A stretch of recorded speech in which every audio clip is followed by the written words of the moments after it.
por esta primera vez daremos tiempo hasta las 9, 9:30 que lo presenten, después ya seremos más estrictos en el tiempo. Pero como vieron, no era muy difícil, la idea era que practiquen y refuercen, eran unos temas conceptuales, un poquito de investigación, pero todo en torno a lo que se avanzó esos días. Ya, ahora ya entrando un poquito más en materia, lo que nos interesa o nos relaciona más a nuestra carrera, ya entrando en los aspectos fundamentales de los metales, pasamos a esta segunda unidad que se llama estructura cristalina de los metales. Vamos a ver básicamente lo que unas definiciones de estado cristalino, unos conceptos. También vamos a ver los sistemas, digamos, cristalinos en los que los metales adoptan, ¿no? Todos esos sistemas cristalinos, esa forma que adoptan, y la red de Bravais, que está relacionada, muy relacionado a estos sistemas cristalinos. En realidad se basan en una ampliación más de los sistemas cristalinos. Después vamos a ver el concepto de celda unitaria, los parámetros de red y el factor de empaquetamiento. Todo es lo que hace a esta unidad que lleva adelante el desglose, ¿no?, de las estructuras cristalinas que adoptan los metales. Ya, entrando un poquito, rememorando lo que hemos visto un poquito ya en la anterior clase, ¿no?, de los metales. Digamos, sabíamos, ¿no?, que vimos un poco de las propiedades, de todas esas cuestiones, de cuán diferentes eran las propiedades de algunos metales o algunos materiales, y todo esto radicaba en la estructura que adoptaban, ¿no? Que a partir de una estructura diferente de otra ya le daba una característica, una propiedad muy diferente uno del otro, ¿no? Y eso llevaba a que el uso sea diferente, ¿no? Y ya vimos los materiales que se los empleaba de acuerdo a sus propiedades en distintos usos, ¿no? Y vimos clasificaciones de acuerdo a la funcionalidad incluso, ¿no? Y continuando ya con esto del estudio de la estructura, vamos a seguir, ¿no? El estado cristalino, dice, ¿no? Se conoce, ¿no?, que la materia está formada por átomos o iones, que en ocasiones se agrupan para formar lo que conocemos con el nombre de moléculas, ¿no? Que una molécula es una agrupación de 2 o 3 más átomos, ¿no? Dependiendo, eso en un concepto químico. Sabemos que históricamente también estos agregados se han venido clasificando en 3 estados fundamentales que conocemos, ¿no?, que es el estado gaseoso, líquido y sólido, ¿no? Sabemos que en el estado gaseoso estos átomos se encuentran muy desordenadamente o dispersos. Un líquido o un estado líquido, digamos, ya en un estado intermedio, ¿no?, entre el sólido, donde los átomos tienen cercanía o proximidad, pero más aún en el estado sólido, ¿no?, donde ya se encuentran más cercanos o más ordenados o más consolidados o compactos, como se puede decir, o concentrados. Pues bien, también el estado cristalino, dice, corresponde fundamentalmente al estado sólido, ¿no? Pero con unas características muy especiales, ¿no? Y ya sabemos que a partir de la cristalización o de la estructura cristalina que tenga el sólido, van a depender mucho de las características o propiedades de este material o metal. Dice, ¿no?, que dice, la materia se considera estrictamente cristalina si los átomos o iones o moléculas que la componen se distribuyen en 3 direcciones.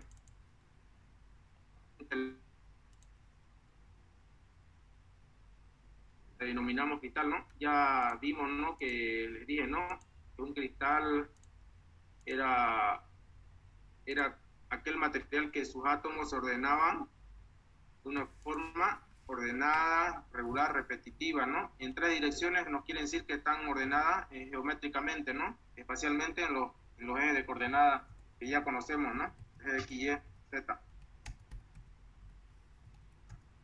Cuando hablamos de estado sólido, también hablamos de sólidos cristalinos y sólidos amorfos. Un poquito también esto ya lo vimos en la anterioridad, en la anterior unidad, donde decíamos, ¿no?, que los sólidos cristalinos, que son agrupaciones de átomos, dice, o iones que se encuentran en posiciones de equilibrio, dice, ¿no?, donde la fuerza es nula o la energía es mínima, dice, ¿no?, constituyendo una estructura ordenada, periódica y repetitiva. Dice que se extienden en las tres direcciones del espacio generando un orden de largo alcance. ¿Qué quiere decir? Que cuando hablamos de una estructura cristalina, esta repetición, este ordenamiento que adoptan los átomos en la figura de ese cubo es de largo alcance. Quiere decir que pegados a estos átomos hay, digamos, de la misma forma geométrica, ¿me entienden? A eso se refiere cuando dice repetitiva y periódicamente, y además de largo alcance, quiere decir que se extiende, digamos, que todos los átomos siguen la misma secuencia. Pero contraponiendo a eso, a ese concepto, a ese tipo de material de sólido cristalino, están los sólidos amorfos, que también anteriormente los describimos, que es lo opuesto, digamos, ¿no? Que si bien el cristalino es ordenado y repetitivo y sigue un patrón, los sólidos amorfos no tienen un orden, o no tienen una secuencia. Ahí mismo, ¿no? El micrófono. Ya. Ahí mismo, abajito de la figura del sólido cristalino, vemos dos ejemplos de sólidos amorfos, ¿no? En realidad vemos sus disposiciones desordenadas, sin ninguna secuencia, sin ninguna repetición, no siguen ningún orden, y eso también le da características muy diferentes y muy marcadas en cuanto a un sólido cristalino, ¿no? Y lo que en esta unidad o en esta materia nos abarca o nos más nos interesa son los materiales de sólido cristalino, ¿no?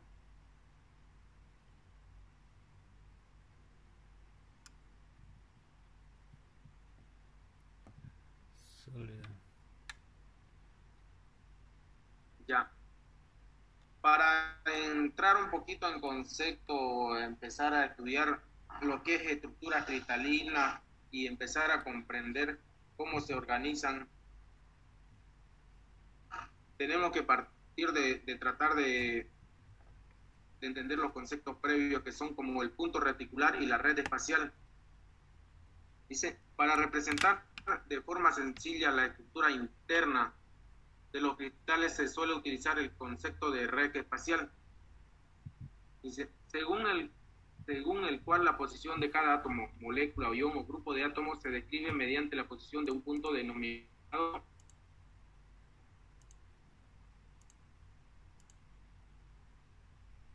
o nos indica que es cada punto donde se sitúa un átomo.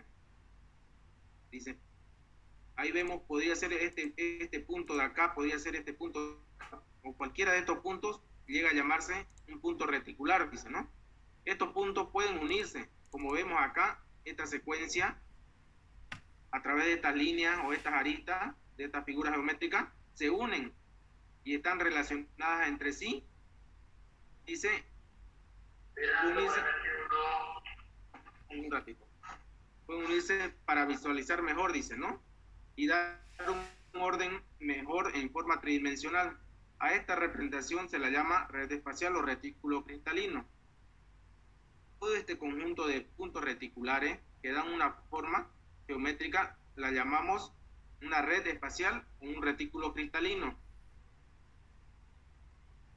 Ahora, ya vimos todo ese retículo cristalino o red espacial. Ahora tenemos que tratar de irnos más al fondo o tratar de ver más fino nuestro estudio, y a eso nos lleva a definir el concepto de celda unitaria. Dice, ¿qué es una celda unitaria? Es la unidad estructural fundamental que define la estructura cristalina mediante su geometría por la disposición de los átomos dentro de ella. De toda esa red espacial que vimos, que estaba apilada, que seguía la secuencia, la mínima expresión es la que le llamamos una celda unitaria. Y esa celda unitaria, dice, viene definida o determinada por la longitud, dice, ¿no? De sus tres aristas, de sus tres dimensiones, en este caso A, B y C. Esas tres aristas o esas tres dimensiones van a definir el tamaño, la forma, el volumen. Y complementando eso, sus ángulos que están entre cada arista o entre cada lado.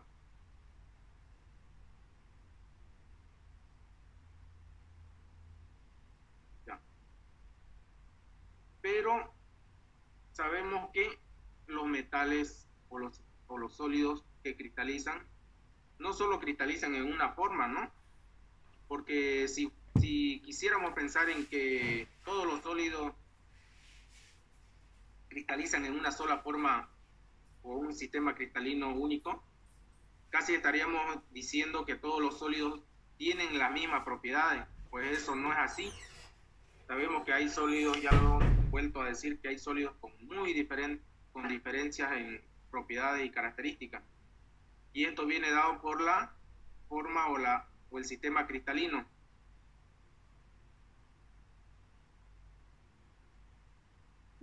Dice, ¿no? El hecho de que la red cristalina tridimensional se genere por apilamiento o traslación es lo que hemos visto, ¿no? Que una celda va al lado de otra celda, hace que solo existan 7 posibles sistemas cristalinos, que son los que vemos ahí en la figura. En esa figura o en esa imagen, donde nos muestran los 7 sistemas cristalinos. El primero es el cúbico, con su parámetro. Ahí el sistema cúbico tiene definidos sus parámetros de su arista, que son A igual a B igual a C. Sabemos que para un cúbico, para un cubo, estos 3 parámetros tienen que ser iguales. Y además, sus ángulos, estos ángulos, entre cada lado y lado, entre cada arista y arista, ¿qué dice? Tienen que ser igual a 90. Cuando un sólido cristaliza en esta forma, estamos hablando de un sistema cúbico. Y un sistema tetragonal, ¿cuál es la diferencia? ¿O cuál es la característica? Que tiene su lado o su arista A y B iguales, pero tiene una arista C que es diferente, que llegaría a ser esta arista. Y sus ángulos los 3 son igual a 90, alfa, beta y gamma. Son 90 grados. Como ven claramente la figura, lo único que es, este sistema cristalino se alarga verticalmente un poco más, ¿no?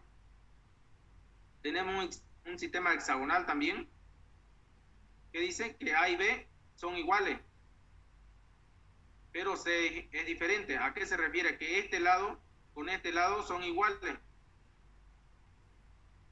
pero este de acá nuevamente es diferente. Y que alfa y beta son igual a 90, pero gamma es 120 o puede ser 60. Y un sistema romboédrico o trigonal, donde dice que sus aristas son las 3 iguales, de las dimensiones son iguales, y que dice que sus ángulos son diferentes de 90. Y un sistema cristalino rómbico, en que ninguna de sus aristas tiene las mismas dimensiones, pero sus ángulos son igual a 90 grados. Un sistema monoclínico, vemos que ninguno de sus lados son iguales, pero sus ángulos alfa y beta, alfa y gamma son 90 grados y beta es el que es diferente, 90.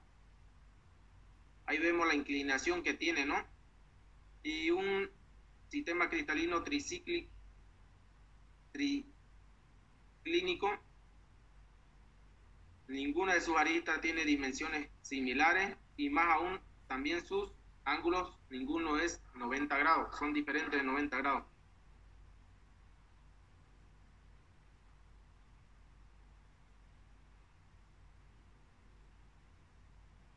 Pero también existen las redes de Bravais, las cuales dice que el científico Bravais es un científico que dice que en 1848, a partir de los 7 sistemas cristalinos que vimos anteriormente, él le amplió esta clasificación a 14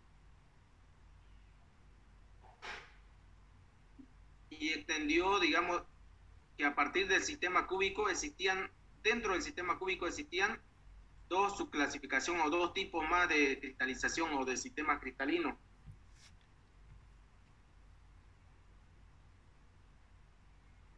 ¿Y cuáles eran estas 7 más que se adicionaron? Quiere decir que a partir de los sistemas cristalinos ya existentes, existen la forma o la forma primitiva o simple que llega a ser tal y cual es el anterior del sistema cristalino que vimos anterior. Pero existe otro sistema cristalino que es el centrado en el cuerpo, que es el que aquí está con la denominación I. Y vámonos a ver aquí al sistema cúbico. La diferencia es que se tiene un átomo que está centrado, bien centrado en el centro del cuerpo, en el centro de la celda unitaria. No están pegados ni a una de las caras, ni a la base, ni a la parte superior también. Ese es un sistema cristalino cúbico centrado en el cuerpo. Y cuando el tipo F, cuando se tiene un átomo que está centrado en la parte central de cada cara. Fíjense, en la cara superior vemos que tenemos un átomo que se encuentra bien en el centro. Lo mismo en esta cara. Logran ver el movimiento de mi mouse, ¿no? ¿Sí se ve? Sí. Ya bien, eso es lo que le estaba explicando. Ven aquí como un átomo en la cara, en esta cara del sistema cristalino cúbico, tenemos un átomo. De igual manera tenemos en todas las caras, en cada una de las 6 caras de este cubo existe un átomo. A ese sistema de cristalización se le llama el sistema cristalino cúbico centrado en las caras. Lo mismo en el tetragonal, se tiene una forma primitiva y una centrada en el cuerpo. Es el mismo concepto, la misma explicación. Se encuentra en el centro del cuerpo, no está pegado a ninguna de las caras. Para el ortorrómbico se tiene la sencilla o la simple o la primitiva que le llaman en este caso. También se tiene la centrada en el cuerpo,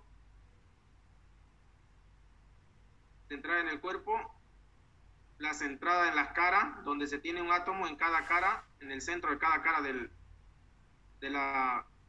sistema cristalínico, pero también aparece otro nuevo sistema de cristalización, que es el centrado en los lados o en las bases. En algunos libros van a pillar que le llaman centrado en las bases.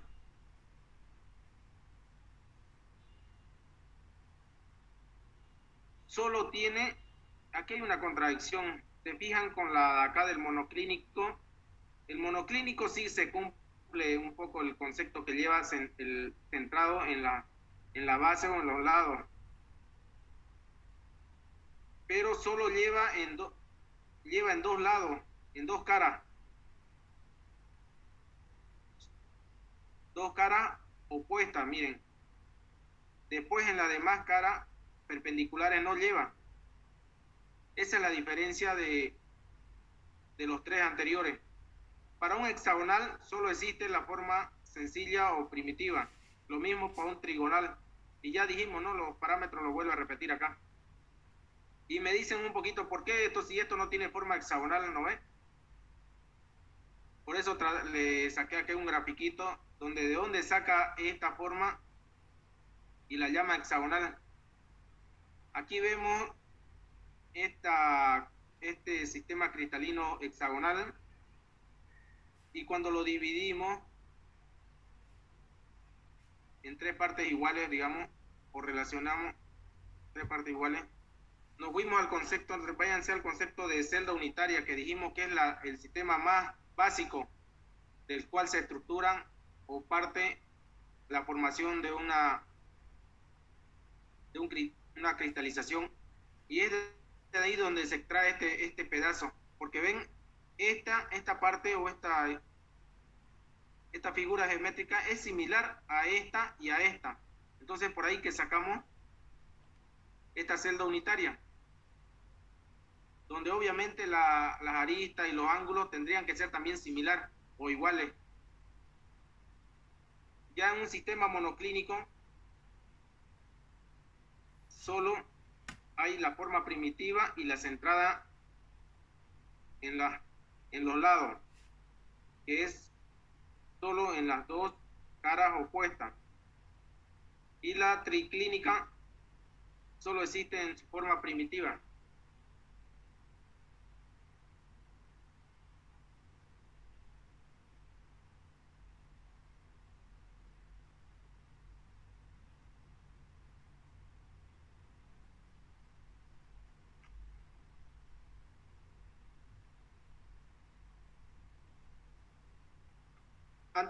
Aquí vemos que son 14 sistemas de cristalización, pero debemos tener en cuenta que cuando hablamos de metales de interés industrial, tenemos que tener en claro que la mayoría de los metales, como dice acá, que se ven en ingeniería o que se tratan en la industria,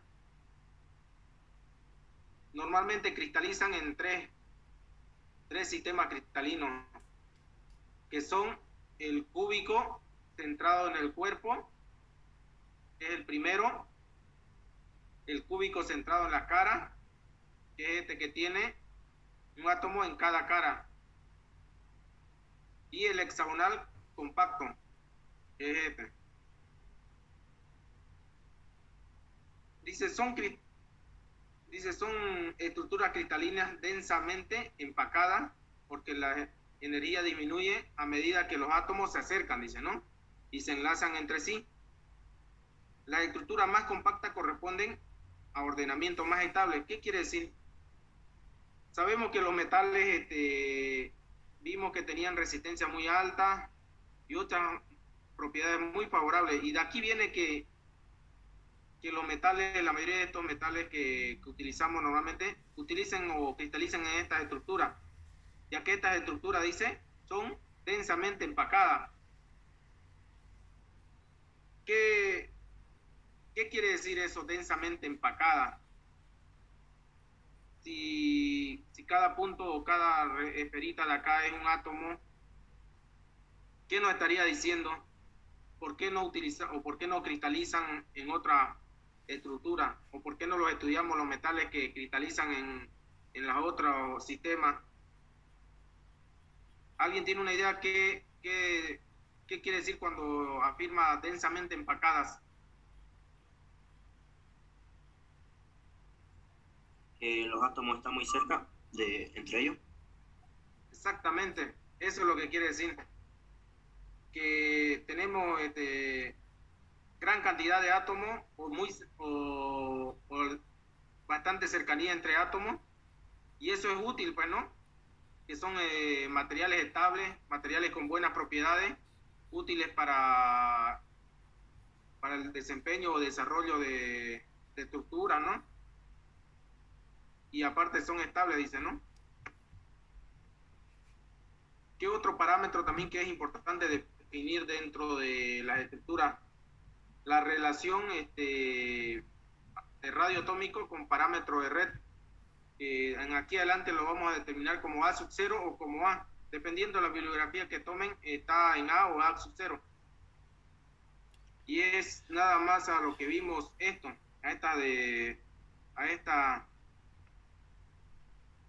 a a estas aristas, a estas dimensiones. Estas dimensiones o el tamaño vienen definidas a partir del radio del átomo. Eso es lo que nos quiere decir acá. Dice, si un tipo de átomo está presente en una red cristalina, los radios atómicos son los mismos, dice, ¿no?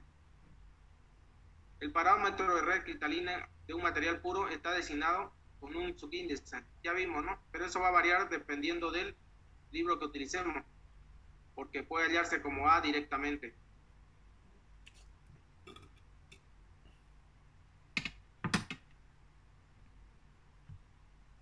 Dice, la geometría básica que se puede utilizar para calcular los parámetros de la red cristalina para configuraciones de redes cristalínicas diferentes. Eso nos dice que claramente que si conocemos el diámetro o el radio del átomo, vamos a definir el tamaño de la celda unitaria, ya sea cúbica, hexagonal, lo que sea, pero todo va a ser a partir del radio del átomo. Esta forma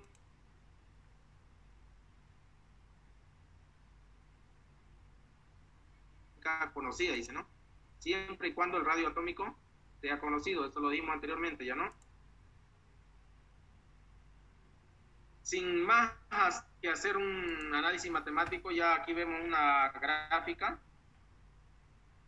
que nos detalla cada uno de los principales sistemas cristalínicos de interés nuestro, como es el sistema cúbico simple. Estos tres son los que nos interesan a nosotros. El centrado en el cuerpo, el cúbico centrado en la cara y el hexagonal compacto. ¿Qué nos dice? El cúbico simple nos dice que la dimensión de su arista, acá vemos, ¿no? Va a ser igual a 2 veces el radio. Aquí vemos una agrupación de 4 átomos, pero la celda unitaria parte del origen del radio hasta el otro origen, y ahí tenemos la delimitación de la celda unitaria, y esta longitud de A sub 0 o A equivale a 2 veces el radio. ¿Por qué? Porque desde este punto a este punto tenemos un radio y hasta acá otro radio. Si se tratan de átomos iguales, que nos dijo anteriormente, estaríamos hablando de los mismos radios, ¿no? Entonces, ¿qué quiere decir? Que la distancia va a ser igual a 2 veces el valor del radio. Eso para una cúbica simple, pero para un cúbica centrada en el cuerpo nos dice que A sub 0 es igual a 4 veces el radio de raíz de 3. Esta es la delimitación de la celda unitaria, y sabemos que tenemos un átomo en la arista superior y tenemos un átomo en el centro del cuerpo y tenemos otro en el otro extremo. No podemos relacionar directamente, decir que la dimensión de la arista a tales veces como lo hicimos, porque ya la ubicación de los átomos es diferente, ¿no? Entonces, pero si hagamos una relación geométrica utilizando aquí ¿cómo se llama?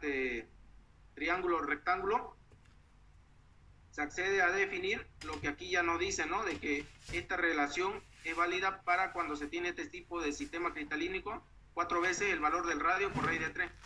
La misma forma o el mismo análisis se hace con los sistemas cristalínicos que están centrados en las caras, donde se define claramente que el A sub 0 es igual a 4 veces el radio por sobre raíz de 2, perdón. Y en el sistema hexagonal compacto nos dice que el valor de A sub 0 es igual a 2 veces el radio. Pero también vimos que el sistema hexagonal compacto tenía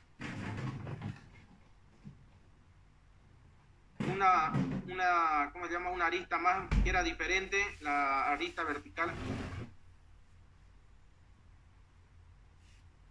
Esta, la vertical, que se llamaba C, que también se la relaciona directamente a partir del radio, ¿no? Si hallamos A sub 0, podemos hallar C sub 0. Ya, chicos, si se sale, volvemos a entrar nomás, ¿ya? Pero también es importante definir el número de átomos que se encuentra en una celda.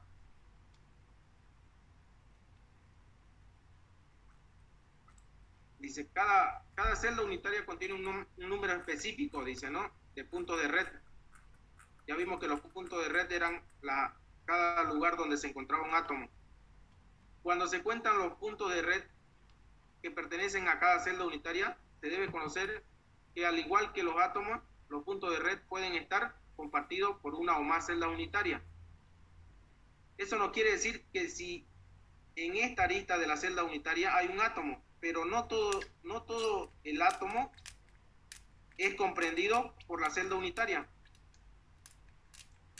Aquí nos muestra un sistema cúbico simple, cómo están los puntos de red, cómo se visualiza con esfera rígida, y ya delimitando en una celda unitaria, vemos, si esta es una celda unitaria, vemos que parte del átomo se queda, ¿no? Y solo se extrae una fracción en la delimitación de la celda unitaria. Y ya cuando queremos determinar cuántos átomos tenemos por una celda unitaria, tenemos que recurrir a contabilizar cada fracción. Si hablamos de un sistema cúbico simple, vemos que nos traemos 8 fracciones y cada fracción corresponde a un octavo. Y en totalidad tenemos 8 fracciones por un octavo, es lo que es un átomo. No quiere decir que esta celda unitaria contiene un solo átomo. De igual manera hacemos la cuantificación de los átomos para un sistema centrado en el cuerpo. Vemos la posición atómica, vemos el sistema de esfera rígida, cómo se ubican, y ahora vemos en una celda unitaria que tenemos un átomo completamente en el centro, pero tenemos nuevamente lo que era las fracciones en los extremos, que corresponden a un octavo, y tenemos, al igual que en el cúbico simple, tenemos 8 fracciones de un octavo, lo que hace una totalidad de 2 átomos para un sistema cristalínico de cúbico centrado en el cuerpo. Cuando hablamos de un sistema cristalínico centrado en la cara, en la posición atómica vemos que claramente tenemos un átomo en cada cara. Esta es su disposición esférica, y aquí vemos cómo la celda unitaria delimitó, ¿no? Vemos que tenemos los 1 octavo, que llegarían a ser los 1 octavo, las 8 fracciones, pero tenemos medio átomo en cada cara. Y tenemos 6 caras del cubo, entonces eso hace que 6 por 1 medio más 8 por 1 octavo hace una totalidad de 4 átomos para este sistema cristalínico. Para un sistema cristalino de compacto hexagonal,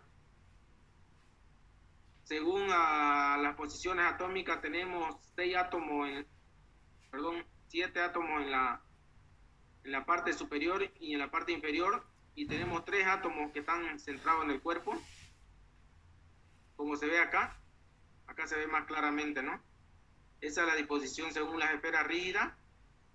Y ya cuando delimitamos la celda unitaria, vemos que nos traemos 6 fracciones en la parte superior, al igual que la parte inferior, ¿no? Y esas fracciones corresponden a un sexto. Como tenemos 2 caras, son 6 y 6, son 12 por un sexto. y este átomo central ha sido cortado por la mitad. Tenemos medio acá y medio abajo, es lo que es dos medios, ¿no? Y en el centro, acá mire, se ve en el centro, llegarían a ser estos átomos en la parte central, estos que están de azules, acá están de rojo. Miren, están cortados menos esta parte, pero esta parte, ¿dónde está? Está acá, que llegaría a ser esta partecita. Hay 1, 2, 3, tenemos 3 átomos completos, que son estos de acá. Y estos de acá ya los vimos, ¿no? Que son los que están en la parte superior. Tenemos 3 más 1 más 2, tenemos los 6 átomos. Ahí claramente nos dice que se vuelva a ver, ¿no? Lo que anteriormente hablamos de que estas estructuras eran compactas, ¿no? Quiere decir que tienen varios átomos, ¿no? Vemos que una celda unitaria tiene 6 átomos. Un número elevado. Ya. Otro concepto que hay que definir es el número de coordinación. Cuando hablamos número de coordinación nos referimos a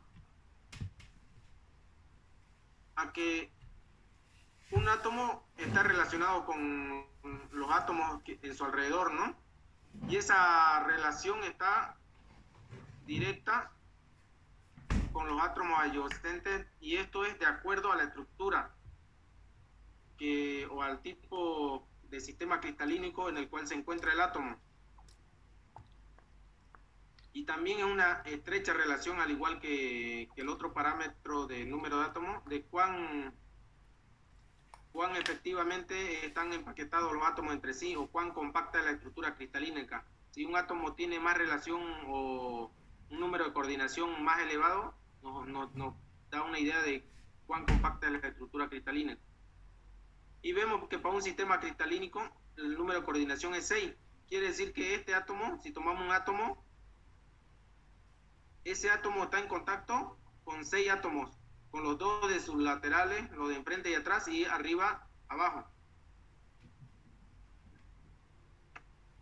Hacemos la misma cuantificación o análisis para los sistemas cristalínicos centrados en el cuerpo. Vemos que el átomo está en coordinación con 8 átomos. Para un sistema cristalínico centrado en la cara, el número de coordinación está en 12. Quiere decir que el átomo central o el átomo que pongamos, porque igual si tomamos este átomo está con otros 12.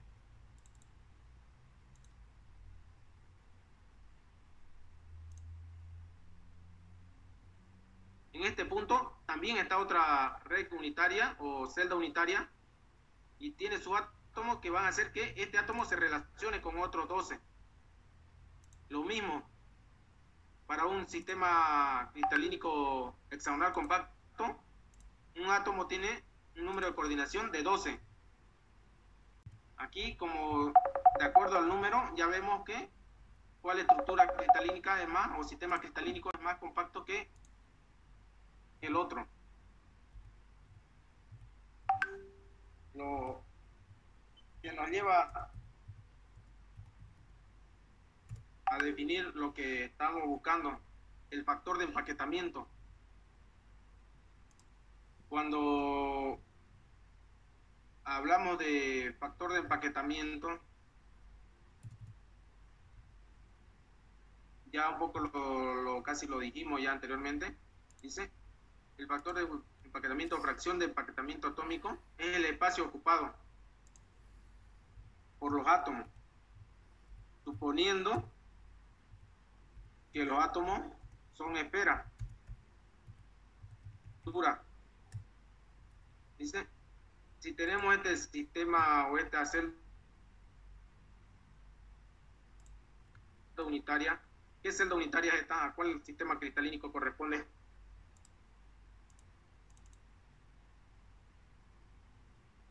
Cúbico simple.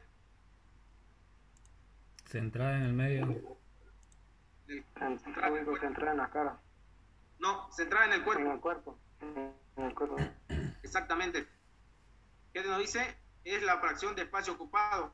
Es lo que hemos dicho. De este cubo, de este volumen de, digamos, supongamos que este es un 1 por 1, o la dimensión que tenga, este volumen, ¿qué espacio están ocupando los átomos?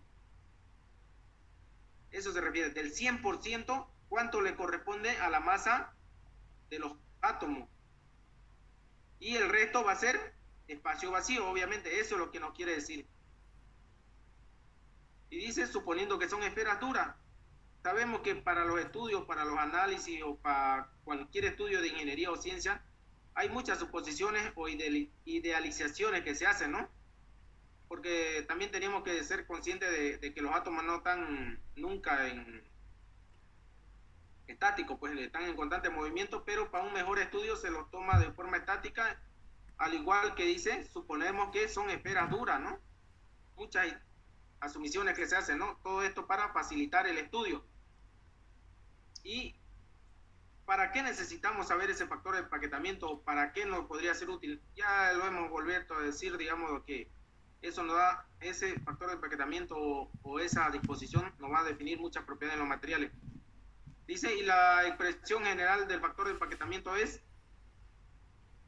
el volumen de los átomos, este volumen, estos pedazos, sumando todos esos pedacitos y los completos también, sobre el volumen de la celda, sobre el volumen de este cubo, en este caso. Va a depender si es cúbico, hexagonal y todo eso, ¿no? Pero eso también lo podemos desglosar un poquito. El volumen de los átomos, ¿a qué va a ser igual? A los átomos que por celda que tengan, ¿no? Esa celda unitaria. Ay, vaya a ver.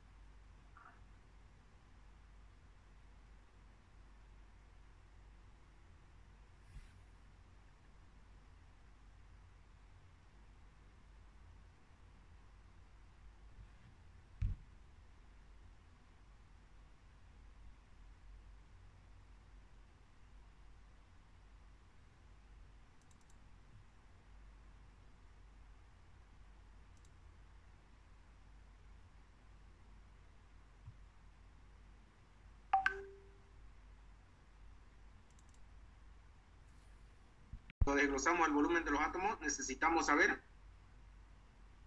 cuántos átomos se encuentran contenidos dentro de esta celda y el volumen del átomo. También necesitamos saber el volumen de la célula, y el volumen de la célula, puede definirse a partir de los parámetros de red que están en función de del radio del átomo. Vamos a ver un caso en específico, que es para un sistema cristalínico centrado en las caras. Este sí es centrado en las caras. Claramente porque vemos que ahí el átomo en cada cara está partido o está cortado por la mitad. Dijimos que el factor de empaquetamiento tenía una fórmula general que era volumen de los átomos sobre volumen de la celda. Pero ya dependiendo del tipo de estructura cristalina, la forma de determinarlo, el número de átomos o el volumen de la celda era diferente, pues, ¿no? Sabemos que el número de átomos para una estructura centrada en las caras era 4. El volumen del átomo es función del radio del átomo, porque ¿qué dijimos? Que eran esferas, ¿no? Sabemos cuál es el volumen de la esfera, de una esfera, en función de su radio. Y el parámetro de red, o en lo que le dije, ¿no? En otros casos le llamaba A sub 0 o A. Para el centrado en la cara, aquí era igual. Ahí estamos en centrado en la cara, ¿no? Centrado en la cara, 4 veces el radio sobre raíz de 2. Es lo que sacamos de acá.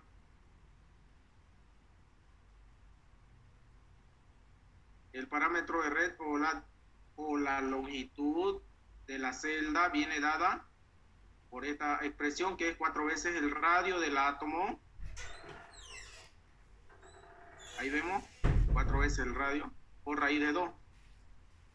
Y el volumen de la celda, si hallamos esta dimensión, al ser una estructura cristalínica cúbica, sabemos que el volumen de un cubo es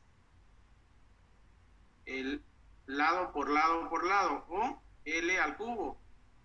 O en este caso, volumen de la celda va a ser igual a sub 0 al cubo. Si todo eso lo reemplazamos en acá,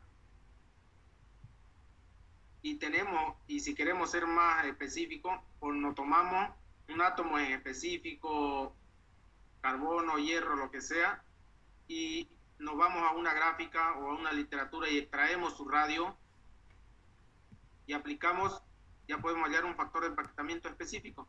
Pero normalmente el factor de empaquetamiento para estructuras cristalínicas centradas en la cara está en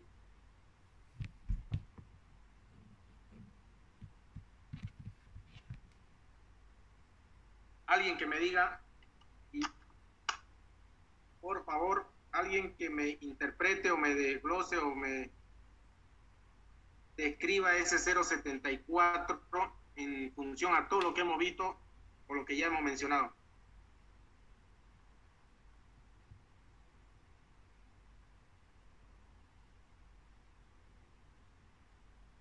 Alguien.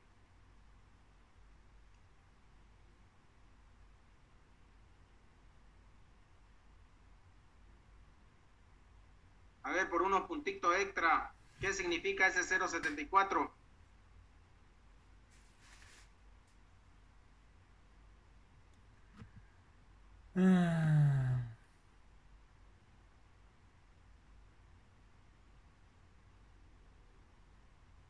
Creo que nadie me está escuchando, o nadie está atento, o nadie está en clase.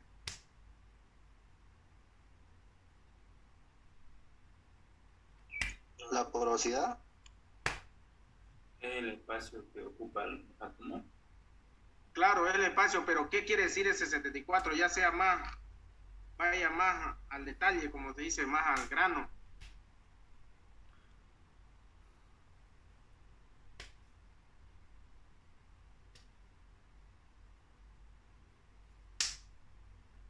Vaya, que ya.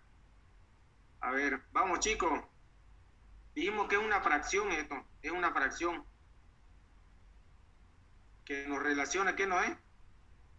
El volumen de los átomos, lo que ocupan los átomos sobre el volumen total de la celda, claro, de la celda unitaria. Al yo encontrar un valor de 0.74, ¿qué me está diciendo? Una fracción lo multiplico por 100 y es un porcentaje, ¿no es? Este 0.74 equivale a un 74%. Ya, un poquito más les ha ayudado.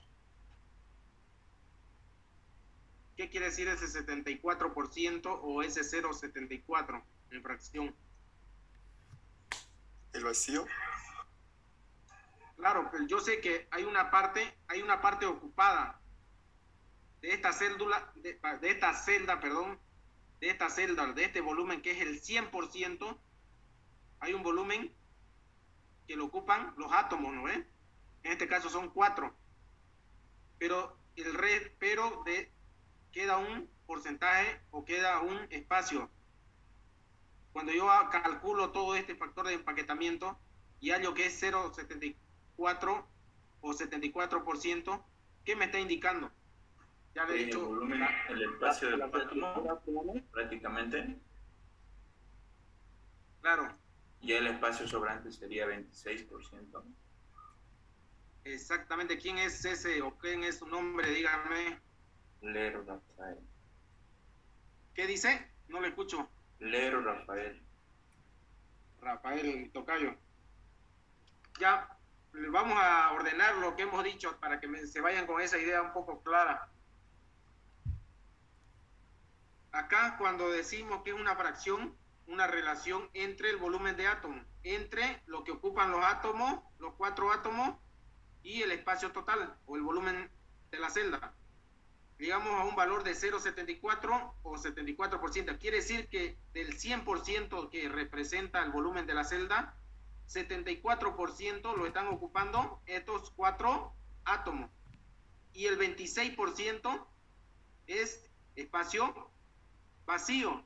Eso no quiere decir. Eso es que tienen que grabarse en la mente, y cuando hablamos de fracciones o porcentajes, el resto, en este caso, es un espacio vacío, digamos. Y va a depender, digamos, de cuán compacta o cuán espaciada sea la estructura, ya va a depender para que deje paso a otros átomos o haya deformaciones, ya eso más adelante lo vamos a ver. Y también, como ya dijimos, ¿no? Va a depender de cuán compacta la estructura sea para que tenga propiedades útiles, y este valor de 0,74 es un buen valor. Por algo, los sistemas o los materiales que cristalizan en este tipo de sistemas son los más utilizados en la ingeniería o en la industria, y por eso hemos visto todo lo que hemos analizado, siempre nos hemos centrado en cúbico centrado en la cara, cúbico centrado en el cuerpo y hexagonal, porque tienen altos valores de compactamiento o factores de compactamiento, de empaquetamiento atómico. Y acá resumimos un cuadrito, resumimos de los 3 sistemas cúbicos, de los sistemas útiles que hemos visto, y vemos que el cúbico simple, digamos, está de más, digamos, ¿no? Su relación de parámetros en función del radio, perdón, es igual a 2 veces el radio, eso ya lo vimos. Número de coordinación era 6. Factor de empaquetamiento 0,52, fíjense, es relativamente bajo en comparación a esto, por eso también no es muy empleado en lo que es la industria. Y tiene puntos de red 1, y metales que cristalizan en este sistema es el polonio, ¿no? Pero acá está lo que nos interesa, el cúbico centrado en el cuerpo. Esto ya lo vimos, la relación radio, parámetro radio, que era 4 veces el radio sobre raíz cúbica, los números de coordinación. Pero aquí vámonos al factor de empaquetamiento, el que nos interesa, 0,68, ya más elevado, ya sería más útil, más interesante. ¿Y qué tipo de metales cristalizan en este sistema? El hierro, el titanio, el molibdeno, el talio, el potasio, el sodio, el cromo, el circonio. Y ya cuando vamos a un cúbico centrado en la cara, vemos que el que vimos, ¿no? Su factor de empaquetamiento 0,74, ya más alto, más ideal. Tenemos al hierro. Vean que aquí lo tenemos al hierro, aquí lo tenemos al hierro. Ya me van a ir, de ahí van a hacer otra preguntita o otro concepto que vamos a continuar: al cobre, al aluminio, al oro, a la plata, al plomo, al níquel, al platino. Al hexagonal compacto tenemos su parámetro, número de coordinación, y acá su factor de empaquetamiento igual 0,74, al igual que el cúbico centrado en las caras. Tenemos metales que cristalizan en ese sistema cristalínico. Está el magnesio, el zinc, el berilio, el cobalto, el circonio, el cadmio, ya. Lo que le dije, acá lo más importante de este recuadro, los valores de factores de empaquetamiento. Y aquí un poquito de atención en el hierro. El hierro puede cristalizar tanto centrado en el cuerpo como centrado en la cara. Ya para finalizar, hoy día vamos a resolver por qué el hierro es que está en esos 2 sistemas cristalínicos. Y eso se debe a una propiedad que tienen los metales, de tener varias redes cristalínicas, ¿no? Se dice, y esta propiedad se denomina polimorfismo o alotropía. ¿Y a qué se polimorfismo o alotropía, digamos, puede decirse que es lo mismo o similar, pero hay una diferencia, y la diferencia radica en que un sólido es alotrópico si estamos hablando de material sólido que es compuesto por un elemento puro. Y ya si se habla de polimorfismo, se habla de materiales que son compuestos o aleaciones, digamos ya. Eso tenemos que diferenciar claramente, ¿no? Algunos no hacen esa diferencia o no son tan específicos, pero hay que saber a qué se refiere alotropía y a qué se refiere polimorfismo.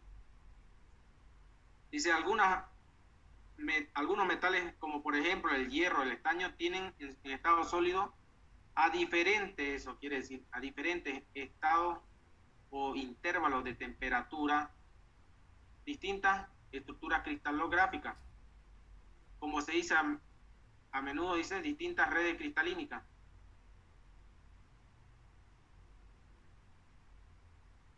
Y ahí vemos una gráfica del hierro. Vamos al hierro, al que le estaba hablando. Pero aquí antesito que hay que definir, ¿no? Algo que, ¿cuál es lo que determina para que cristalice en una red cristalínica o una estructura cristalínica o en otra? Es la temperatura. Si logramos variar o controlar la temperatura, vamos a lograr establecer la estructura cristalínica del hierro. Ya. Vemos que a medida que si estamos yendo de un estado líquido o un hierro fundido, desde 1538 a 1394 vamos a tener un hierro delta que va a cristalizar centrado en el cuerpo.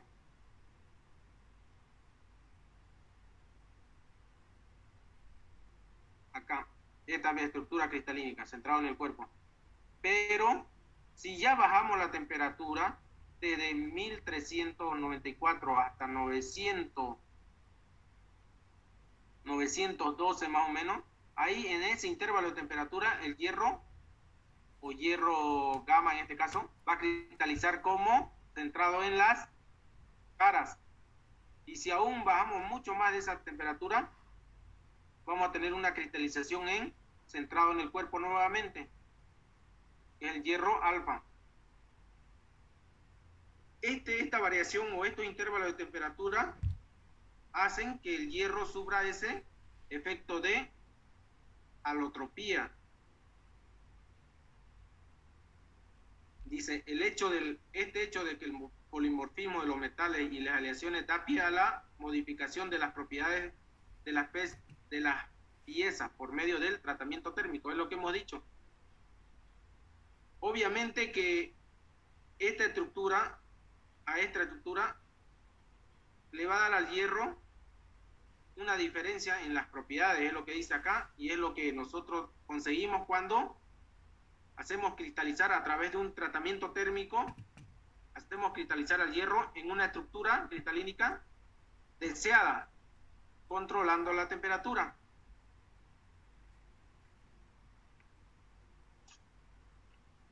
Ya. En ahí lo dejaremos, chicos. Ya son casi las 9. Esperando que haya quedado todos los conceptos que hemos manejado hoy hayan quedado claros.